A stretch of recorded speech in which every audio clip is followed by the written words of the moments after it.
Akibat hujan deras yang melanda Kabupaten Biren sejak Kamis 27 lalu mengakibatkan puluhan rumah di 4 desa dalam Kecamatan Pesangan Kabupaten Biren direndam banjir luapan. Data sementara korban banjir luapan ekses hujan deras yang terjadi sejak Kamis 27 Juni 2024 di wilayah Gampung Cotnga, Kecamatan Pesangan, Kabupaten Biren, sebanyak 15 rumah, sementara Desa Senebuk Rawa 4 rumah, Desa Raya Tumbuh 5 rumah, dan Desa Alu Udeng 7 rumah.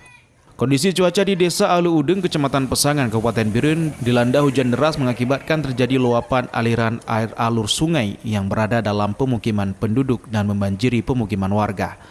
Ketinggian air mencapai 1 meter sehingga para korban terpaksa mengungsi ke rumah tetangga. Banjir terjadi pada Jumat dini hari sekitar pukul 3.00 waktu Indonesia Barat saat warga terlelap tidur sehingga barang-barang tidak dapat diselamatkan dan terendam banjir. Menurut warga, banjir terjadi akibat saluran pembuang di desa tersebut tersumbat sehingga air hujan yang meluap dari sungai tidak bisa mengalir maksimal. Karena kan saluran irigasi dekat kafe itu kan ada, itu dah menghambat. Banyak kali sampah-sampah itu dah terhenti di situ, sehingga saluran yang air jalan ke sana itu sempit.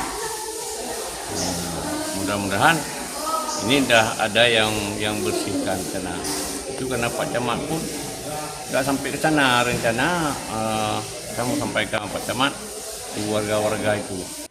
Akibat saluran pembuang tak lancar, air yang meluap memasuki pemukiman rumah warga dengan ketinggian air mencapai 1 meter. Warga berharap pemerintah kabupaten mau membantu pembersihan saluran pembuang yang telah tersumbat dengan menggunakan alat berat agar banjir luapan tidak terjadi lagi di wilayah tersebut. Dari Kabupaten Biren, Musriadi, iNews melaporkan.